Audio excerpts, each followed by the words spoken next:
the lovely Matthew Tukaki. In fact, let's just bring Matthew in and say, good day, mate. Good day, hey, Matthew, welcome to the show. You two are a crack up. Thanks. As soon as you said brainworm, the thing that came to mind was, in June, the sandworm. Big one with all those bloody teeth. Yeah. Just munching it way through the cerebral cortex. Timing everyone along the way, all those poor little... Absolutely. Anyway, kia ora, good to be with you guys. Ora. I saw a tweet you sent out today. We were just talking before the show, Twitter versus X, little side note, tangent.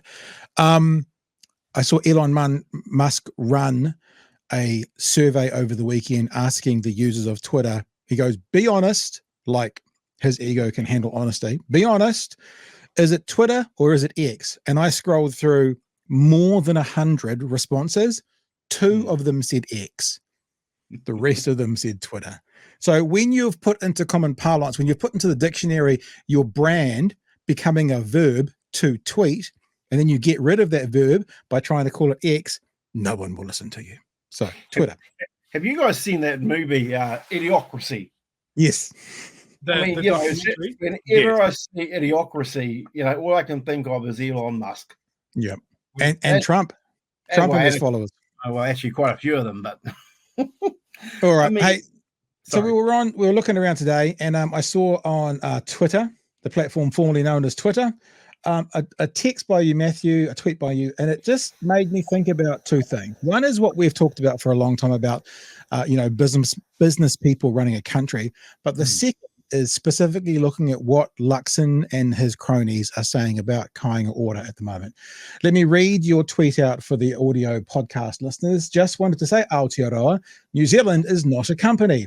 It's not run by a board. We are a country and we have people, a unique and awesome people. Yes, we have our mad old uncle who we aren't your shareholders.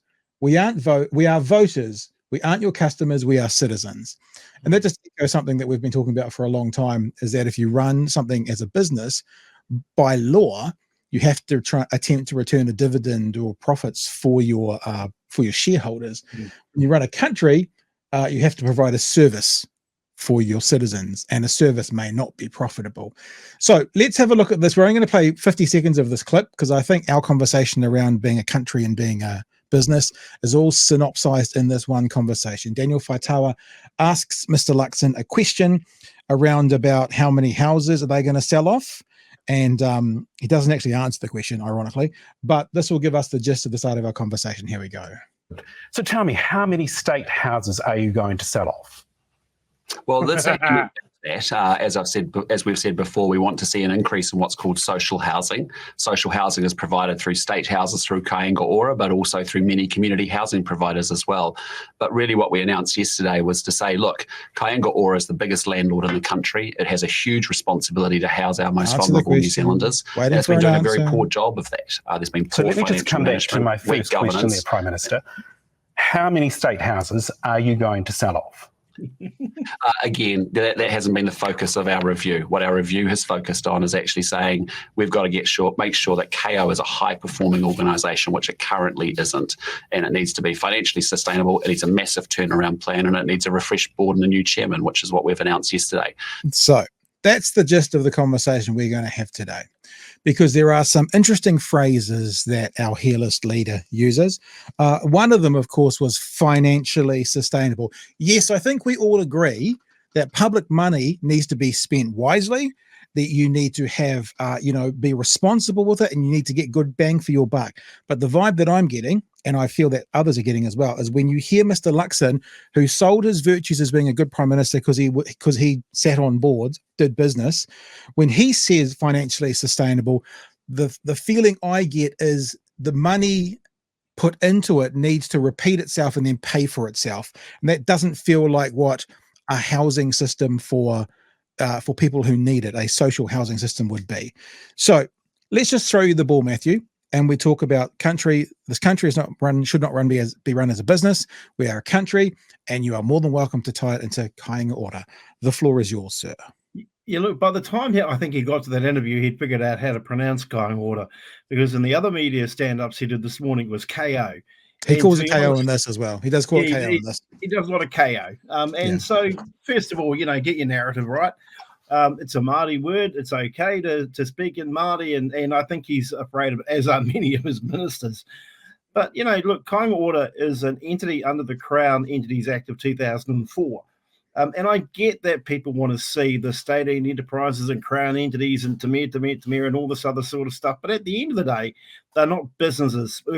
These organizations, or this organization, is meant to be in the business of assisting and supporting the most vulnerable in our community, who just so happens, sadly, with the amount of rent that people are having to pay from their weekly income, which is for many people above 50%, no matter the age or ethnicity. When you're in that vulnerable stage, the last thing you want to do is have the Christine rankification of what used to be Housing New Zealand at your door saying, pay up or get out. And the other thing I found really strange about this sort of interview of trying to corporatize housing in New Zealand is actually, I think people are confused between what is state housing and what is social housing. The government should be in the business of building state houses because that's who we are. That's our whakapapa. We do this in order to house the most vulnerable, as I keep on saying, in our community. And I think Luxon's got a little bit off the mark. In the AM show interview this morning, for example, he was confused at who was going to be appointing the new board directors who apparently are all losing their jobs in July. Is it the incoming board chair from Spark? Is it this? Is it that? So if you've got to run things like a business, at least know what the business structure is before you start saying, well, this is how things are going to be. I thought that was a bit crazy. So yeah, I think we've lost that Michael Joseph Savage impetus around why we have the welfare social safety net in this country. And then just to save a confusion, sorry, I'm on a rant, I'm on a roll. It's this whole, to be frank, I don't know if I can swear, but this whole bollocks of saying, social housing, community housing. No, the other reason the government's in the business of doing this is because it's an asset that not only belongs to the people, it sits in our books. So in times of need, when we do need to go and borrow money for other things to pay for other things, then we've got stuff sitting in our books, similar to how if you want a new kitchen in your home and you go back to the bank and say, look, I want to borrow more against my home or the equity that I've got in my home, etc., etc., etc. So, and to be frank, you can hardly claim that running Air New Zealand is in the world of business. Air New Zealand in and of itself has been rescued how many multiple times by the taxpayers now? I remember the old debacle under, I think his name was Jeff Toomey and ANZ Australia. Need I bring that hoo-ha up? That was the first bailout. The next bailout came not soon after that. And again, soon after, all of a sudden, he's claiming credentials for having run in New Zealand. I wouldn't. Somebody with a dodgy CV and embellishment, apparently. I wouldn't put that on my CV. I wouldn't cast that about. So I think he's being a little bit loose with the conversation, to be frank. I also think they're not, the media is yet, and when I keep saying the media for the regular people, it's because they don't talk to us. They don't give us access because we might ask them hard questions. Yeah. But the media hasn't seemed to push on. There's this been narrative since yesterday that one of the things they're talking about doing is passing them on to social groups to do it. One of the things they may do is move the ownership of some of Kainga Ora houses to some of these social groups. And Kieran McElnotty, who was with us last night, kind of said that you end up paying for the property multiple times. So we, the taxpayer, pay for the house to be built, and then we pay for someone. Well, we subsidise someone living in it, and then we give the house to give or sell the house to a social entity, and then we continue to pay the rent for it as we were. But we, as a country, has lost that asset. We lost control. Yeah, and we don't have that asset on our ledger anymore. And the biggest thing I found, we put a tweet out today from last night's conversation, and honestly, it's gone bananas, including people saying, "Oh, the only investigative journalists in the country." And I think it was as simple as Kieran saying, or us figuring out as we were talking about, yes, under Labour they put on $10 billion more of debt for that, but they got $25 billion worth of property. So and when this is what this government will do, they'll just say the number, HOE, that's the number, 10 billion bad, 10 billion bad. Number. Yeah, they'll leave out the part, number. by the way, $25 billion worth of asset on that ledger. So actually, $15 billion better off, in theory, if you're doing a profit and loss statement or an assets ledger sort of thing. So that hasn't been said enough, and we're going to keep repeating that because people seem to have only heard that the first time last night. Yeah, Pat, I think you're onto it because look, I didn't see the interview with Karen, but here's the thing with this particular number throwing that they put out there, and it might have been you, Chewy. They put the big number out there, scare the people. Don't just scare the people once, scare them all of the time. And that fits with that narrative around, oh, well, we're just better at managing the economy than the left side of politics because that's how we view things in this country. But when you really pare it all back, and you have a look at the asset base that's been created by the state housing system in Aotearoa, we're talking about a massive investment of billions over the years that's created even more billions over the years. It's a massive asset, but we don't see it as an asset. We see it as a cost. And then we go the race to the bottom of saying, oh, and then there's all those naughty tenants out there that have parties and then we're seeing an increase in the number of people who don't want Kainga Ora homes or state houses built in their communities because it affects the house price. And that's my big point. House prices haven't really gone down. They've gone up. Therefore, the asset value has continued to skyrocket in recent years, but not in our backyard. The moment we pass those assets over to a social enterprise or a community housing initiative or whatever, or even business, we lose control of the asset. And it's not just about continuing to pay for the asset. We're losing the value of the asset at the same time. That's depleting books. I mean, look, I didn't pass school, see anything. Even I know how to do 1 + 1 on a bloody calculator. These Muppets from the circus wouldn't have a clue. Yeah. Chewy? I'm also going to say, look, yes, they're going, and I think this is something that they're going to do right into the budget. They are going to talk about the big scary number at every opportunity to justify the slash and burn politics that they have in mind. And with all of these, it's just the number. No context, no deeper thought, no flow-on effect. We're looking at the value of what Kainga Ora is doing, what they've spent, their debt levels. We're not going to look at the value of the asset. We're not going to look at the benefit to the country to having people living in healthy, warm homes that don't have to go to hospital with respiratory illnesses. We won't have to look at kids that are off school because they're sick. We're not going to look at workers that aren't at work because they're sick or because their children are sick. We're not going to look at the benefits of building communities and giving people a leg up in life so they can hopefully buy their own homes, which flows into being secure in their retirement and their later life. We're not going to look at any of those. Too complicated. Doesn't get votes. Yeah. We're not going to do it.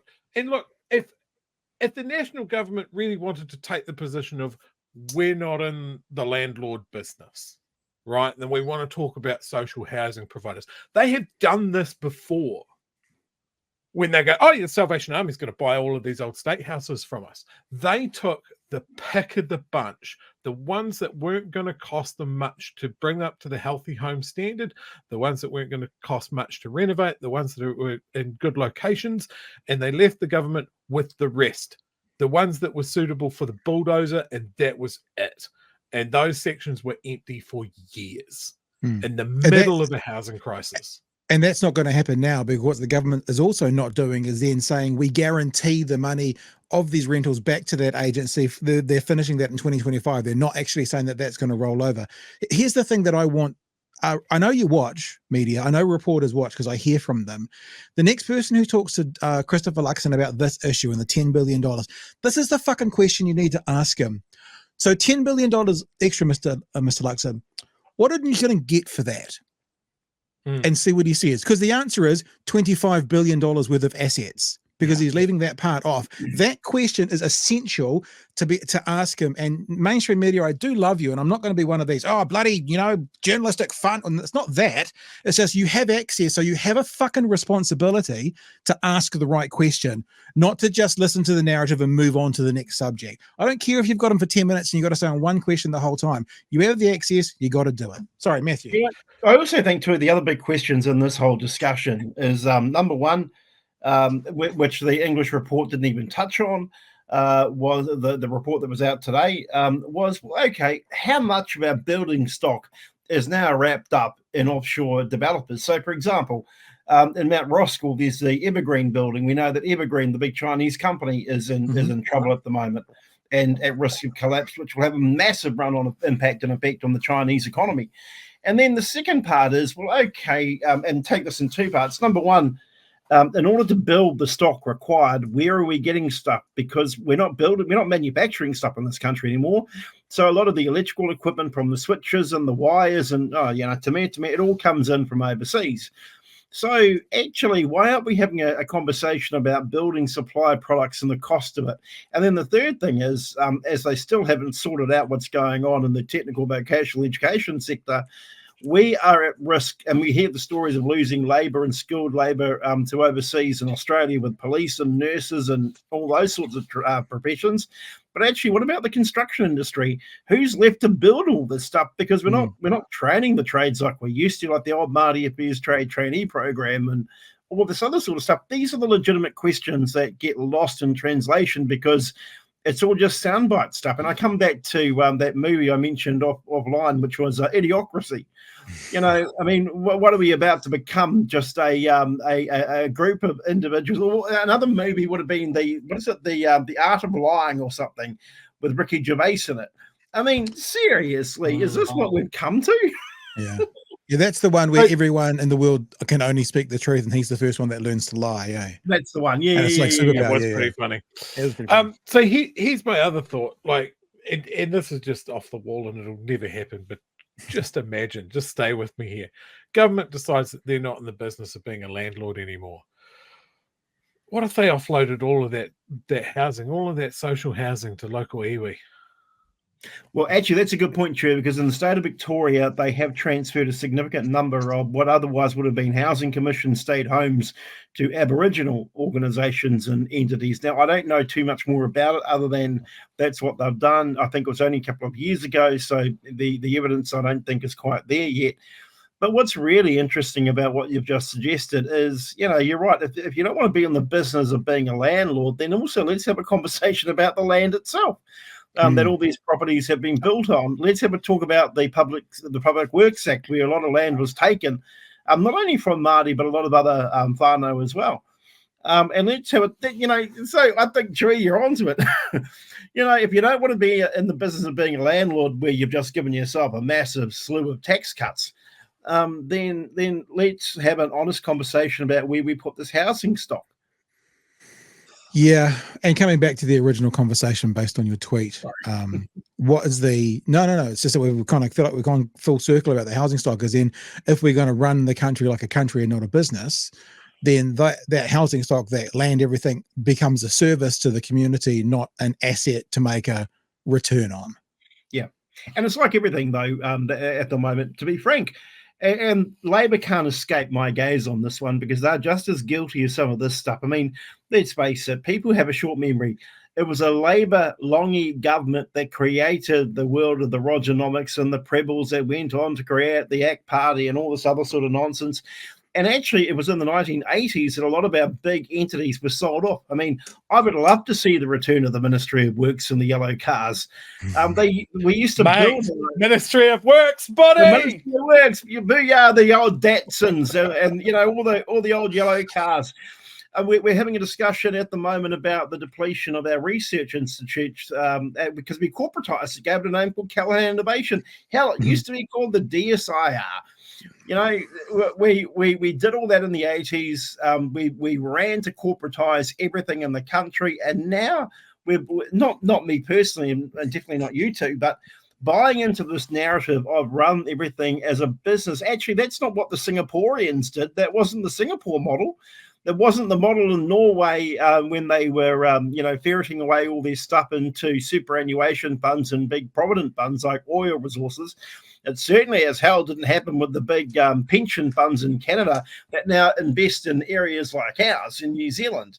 And so it's kind of like, yeah, okay, we get that you tried the business model and the idiocracy, corporatization, I like to call it, hell, the Christine Rangification of income support of the 1990s.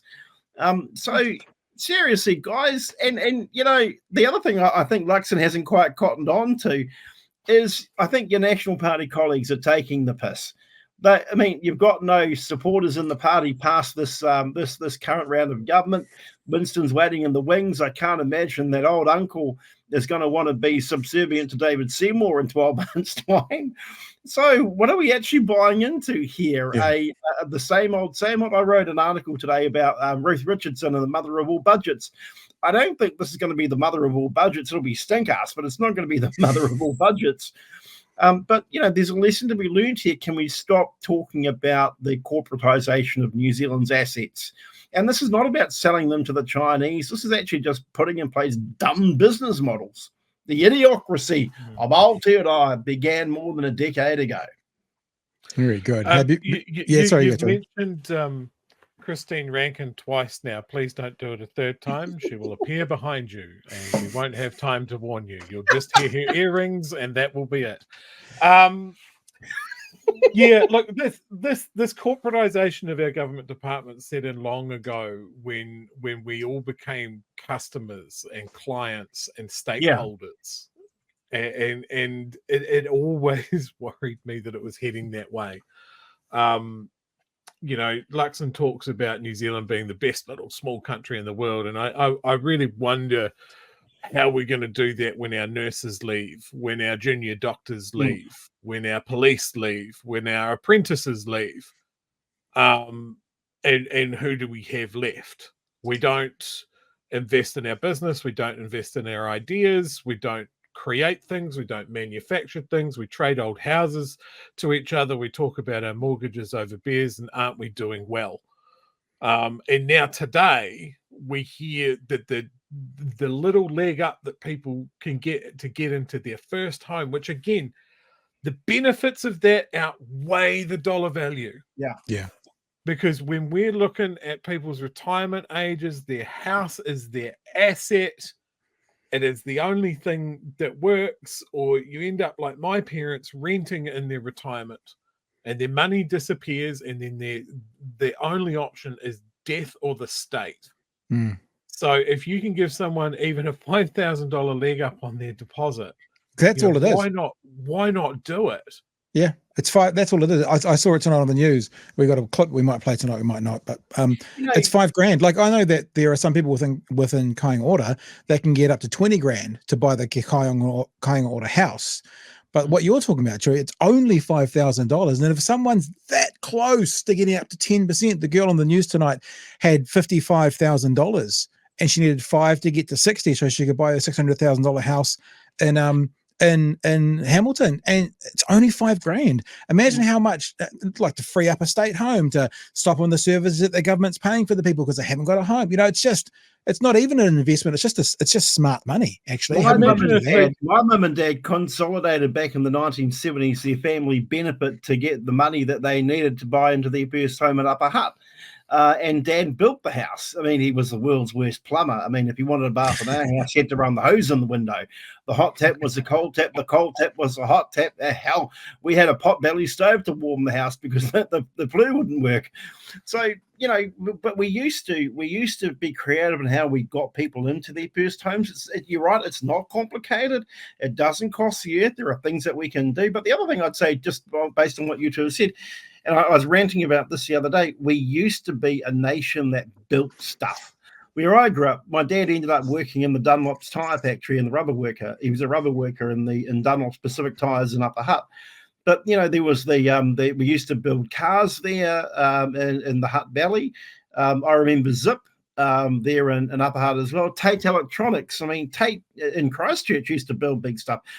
We've just got this mindset now that well, is it acceptable that we just go off the back of the Calzutta? Well, I don't think you can get on the back of the Calzutta, but even Fonterra today is saying, well, we're going to sell up all these other businesses. It's kind of like, when are we going to hit the truth? And the reality here is, in order to do what we need to do, we've got to think creatively, and there's nothing wrong with thinking about what we used to do and is it possible to do it again?